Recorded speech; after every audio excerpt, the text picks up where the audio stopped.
Eto ho, nagkabistuhan na dahil sa talagang isa po sa layunin o mission po ng mga kongresista at partikular ng House Committee on Justice ay talagang maapektuhan po yung popularidad ni VP Sara Duterte. At ito ay sa layuning pabagsakin ang tiwala ng taong bayan sa ating Vice Presidente.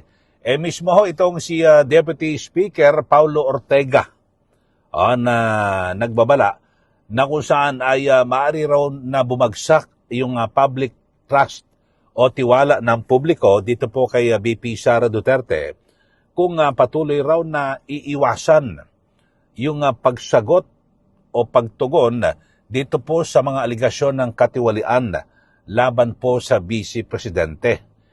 Ito ay kaugnay pa rin ng 'di ba na hindi pagsipot ni VP Sara Duterte diyan po sa hearing ng House Committee on Justice. Pero alam niyo ho mga kababayan, talagang sa ngayon ang naratibo ho ngayon ay palitawin na ayaw pong sagutin ni VP Sara yung mga aligasyon. Hindi po eh. Sasagutin ho yan ni VP pero wag ho dyan sa Committee on Justice na yan. Kasi hindi po yan ng tamang lugar. Di po ba? Kasi maliwanag naman ho na ang Committee on Justice ay magsisilbing prosecutor at kasi bakit mo naman sasagutin dyan? Yang bang House Committee on Justice ay pwede ba silang mag-absuelto? Sila ba ay pwede magsabi na guilty or not guilty? Hindi po eh. Impeachment court lang ho ang pwede magsabi. Bakit siya dyan magsasalita? Talagang nakatoka ho yan sa mga kongresista na miyembro po ng House Committee on Justice na talagang sirain, pabagsakin at talagang magkaroon po ng agam-agam o yung tiwala po ng gobyerno o ng publiko sa Vice Presidente mabawasan. At kasi sa ngayon mga kababayan, talagang hirap na hirap po sila ngayon kung papaano tatalunin sa 2028 presidential elections ito pong si VP Sara. So ganyan ho. May binabanggit itong si Congressman Paulo Ortega na ngayon ho talagang isa po ito sa siguro kung mananalo po si VP Sara sa na presidente sa 2028, isa ho ito dapat na imbestigahan at maipakulong Naku, ang dami ho itong mga report di umano no. Nakinabang di umano ito sa napakaraming report na mga pondo diyan po sa mababang kapulungan ng Kongreso. Siguro dapat maimbestigahan din ho ito, no? Ito pong si Congressman Paulo Ortega. Ito nasa top 5 po ito, top 10 na dapat ho makulong o maimbestigahan muna. At kung mapatunayan, di maipakulong. So, yun ho, sabi ho niya, yung Pulse Asia Survey na 51.5% ng mga respondents ay nagsabi na may distrust toward Duterte. At di umano'y may kinalaman sa korupsyon. So sabi po ni Ortega, isa po sa mga endorser ng fourth impeachment complaint laban po kay VP Sara, ang nasabing issue ay nanatiling unresolved sa isipan daw po ng publiko. Natural pa endorser ka pala ng impeachment trial. So sabi ho ni Congressman Ortega ay tingin niya raw babagsak pa yung trust rating dahil sa matagal na nakabitin yung mga issue na yan na hindi niya maipaliwanag kasi wala naman siyang sagot dyan. So sabi ho, yan daw po yung nakatanim sa isipan ng taong bayan. Pero sa aking pananaw, mawalang galang na ho, Congressman Paulo Ortega. Yung mga isyong yan, mas magandang sagutin sa Senado, sa impeachment court kapag tuluyan ang nagkaroon ng paglilitis, di po ba? Kasi doon magiging patas po Diyan sa House Committee on Justice, hindi po patas. Bakit to? Meron ho kayong rules na hindi ho pwedeng sumagot yung mga abogado ni VP Sara. At kung si VP Sara Duterte lang ang sasagutin, pwede niyong piliin kung ano lang dapat niyang sagutin. Hindi siya pwedeng dumire-diretso. Wala po. Talagang kawawa po. Di ba? Halimbawa, nagsasalita na, ipinapaliwanag, pwedeng putulin ho ng kongresista na iintera po Alam ba, nagpapaliwanag si BP Sara, ito ganito, tapos sabihin may mga kung ano ng parliamentary inquiry, tapos wala na, matitigil na. Magdidebate sila, magsisigawan yung mga kongresista, wala ho talaga eh. Wala pong mangyayari. So, hindi po ito ang tama na lugar. Pero sabi po ni Congressman Ortega, yung issue na yan ay dapat daw sagutin. Oo, sasagutin naman kasi yung nakaraan ho, di ba? Kaya lang hindi naman ho nasagot yan, hindi natuloy po impeachment. Sa kagagawan din ho ng mga kongresista, di po ba? Kasi hindi po sila nag-ingat. Hindi po sila sumunod sa tamang proseso. Ngayon, nakikita na naman ho mga kababayan, may mga indikasyon hindi ko masabi na sila po yung lumabag.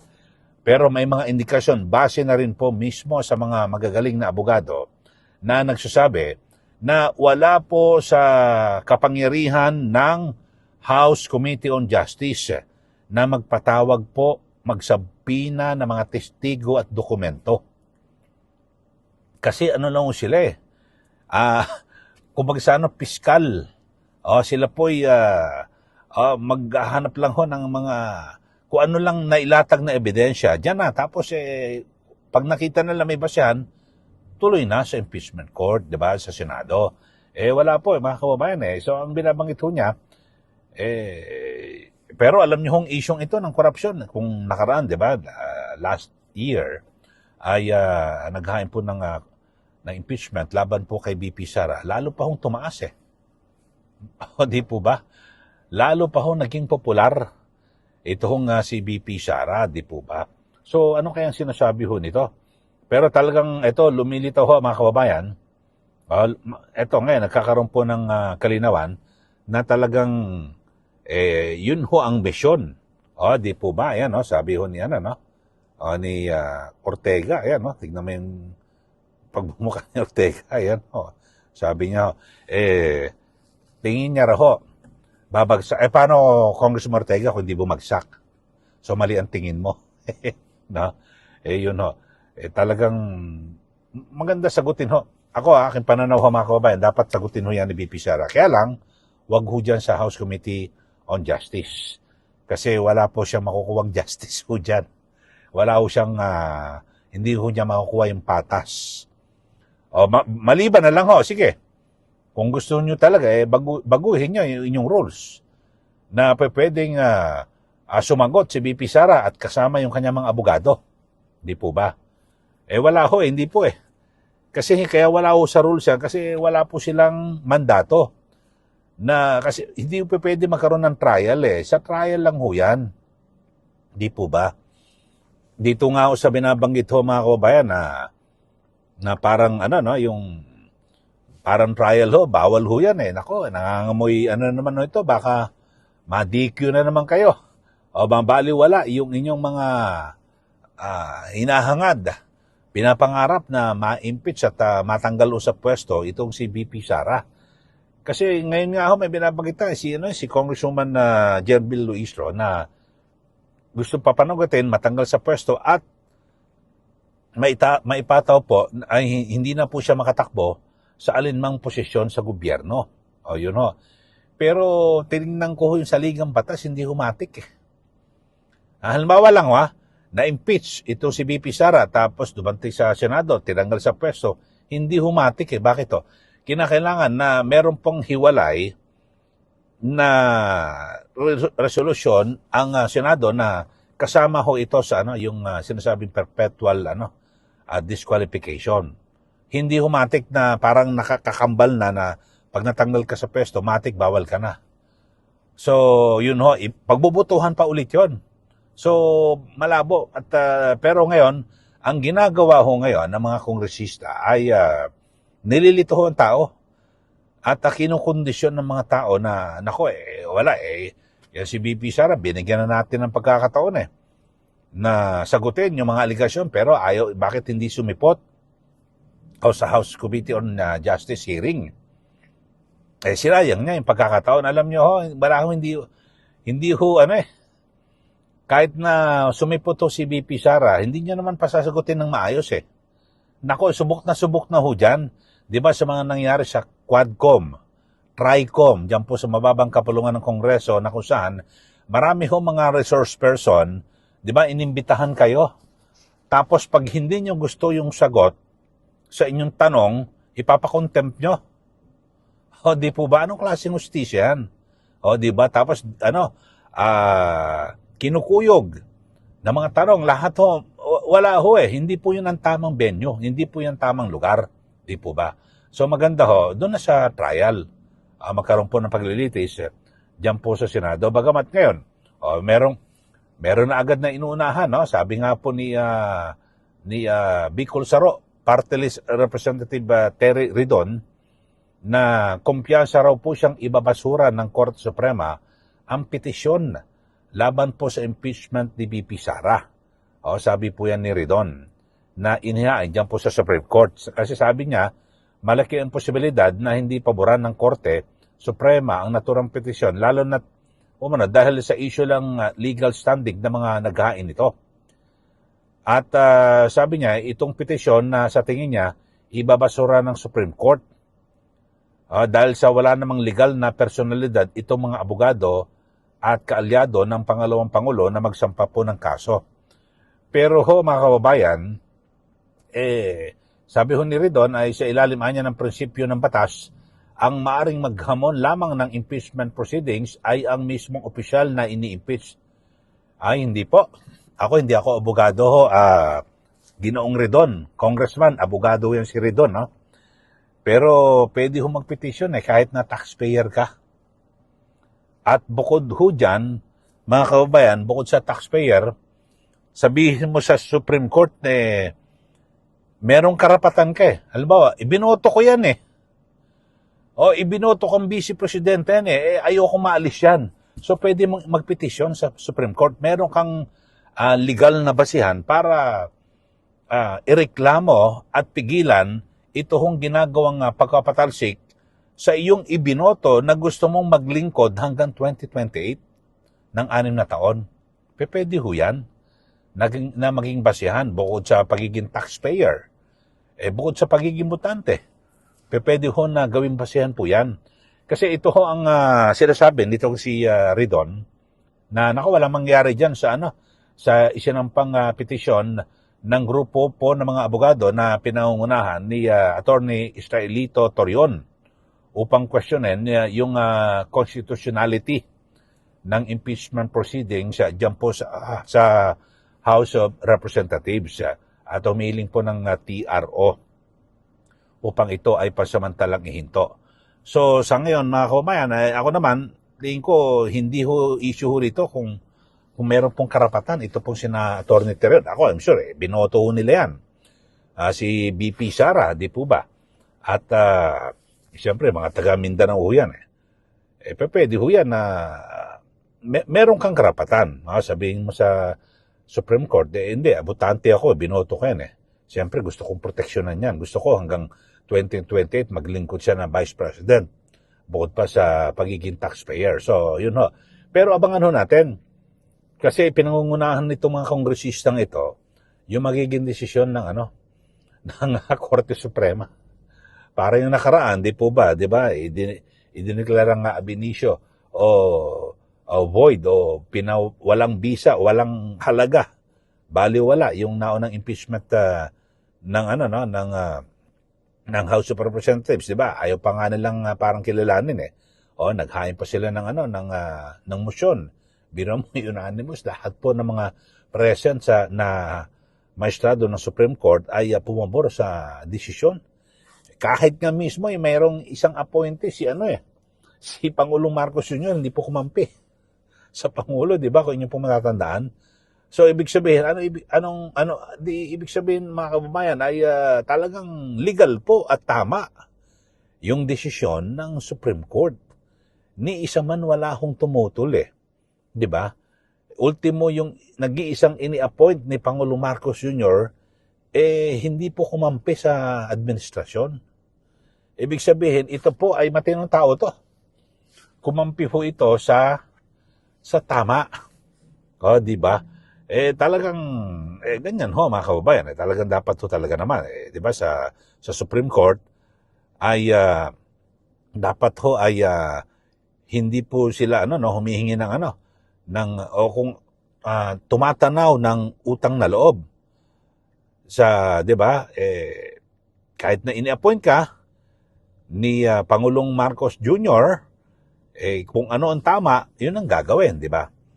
So, 'yun lang ho nababanggit ho natin kasi ito si Justice Raul Villanueva, yung ini-appoint ni Pangulong Marcos Jr. noong June 9, 2025. At bilang Associate Justice ng Supreme Court, siya po yung first Supreme Court appointee. At siya yung pumalit kay nagretirong Justice Mario Lopez. So, binanggit, naalala ko na, Justice Raul Villanueva, mga kababayan. So, kahit na ini-appoint, di ba kadalasan sa mga Pilipino, hindi, utang na loob O kahit na na lang hindi siya tumutol, nag-abstain na lang ho Wala po bumoto po ng pabor Sumama po sa mayorya. Itong si Justice Raul Villanueva. So, ano ibig sabihin nun? So, tama po yung desisyon nila na nagdeklarang illegal at hindi po hindi po sang-ayon sa konstitusyon. 'Di ba yung naunang impeachment? So dito ho mga kababayan, ay maganda ho. Kasi nakikita ho natin, hindi ako abogado pero nagmamasido tayo Tinitingnan natin na parang lumalampas ho Tama ho yung interview ni yung broadcaster din, broadcast journalist na si Karen Davila dito po kay Congressman Jerbil Luistro. Ang respondent, meron ho siyang karapatan na wag sumagot o hindi. O sumagot man o hindi. At sumipot o hindi. O sa hearing na yan. Kasi hindi naman trial yan Wala ho. Mag-submit ka lang ng counter affidavit tapos kung ano lang nandyan, yun lang desisyonan ng House Committee on Justice. Ito, wala O sumagot si VP Sara, ito, hindi naman siya sumipot, basta ito na. Sa tingin natin, merong basihan, tapos na. Aprubahan na yan sa plenaryo. Kung makakuha ng 106 na boto, dali na sa Senado, tapos na. Yun na naman kanilang trabaho, pero wala piniplacing pa, pinapahaba. Hindi natin alam kung bakit Ano ba, arwan ba kayo dyan? Kasi di ba may mga aligasyon noon yung 18 na ex-Marines na kada hearing daw, di umano ng Quadcom mayroong malaking envelope Diyan ba kaya? Meron kaya? Para tumagal ng tumagal? Hindi, mga tanong lang ho yan Hindi ko sinasabi na talaga meron. Pero yan po ang tanong. Paano? Yan po magiging perception ng tao, di ba? Kasi yun ang trabaho mo Pag lakalapin yung mga complaint, tapos kung okay naman, dalhin nyo na agad sa Senado. Walang ginagawa nila, parang mini-trial Tapos nagpaplano sila na, bino mo, katabi si De Lima, si Abante, ni BP Sara. Yung gusto nilang, yung magkaroon na eksena na biglang magwala si BP Sara sa inis, sa galit. Yun ho, tapos di ba, naka-televise. Sasabihin, ayan na, yun ang gagawin nilang yan ang gusto nyo maging presidente, kita nyo, wala na. Buti na lang ho, talagang wais. Matalino ho si BP Sara at kanyang mga abogado na bakit kami sisipot dyan? Ano yung patibong yan di po ba? Sige po, magbigay na po kayo ng comment dito po sa ating channel. At ang sabi ho, babagsak daw po yung tiwala ng publiko dito po kay BP Sara dahil ayaw pong sumagot dyan po sa House Committee on Justice, yung mga aligasyon. Hindi nga ho yan ang tamang lugar ang kulit nyo ho di po ba? Pero kasabagay, yan po ang inyong naratibo Ewan ko lang ho, kami maniniwala ho na tao. Tingnan ho natin sa mga susunod na survey kung babagsak yung trust rating ni BP Sara. Sige, magbigay na po kayo ng comment dito po sa ating channel. Sa mga bago lang po, subscribe na po kayo. At huwag niyo pong kalimutan na sundan, i-like yung aking Facebook account, Eli Saludar. Maraming salamat. Muli, ito po si Ka Eli. Magandang araw po sa ating lahat.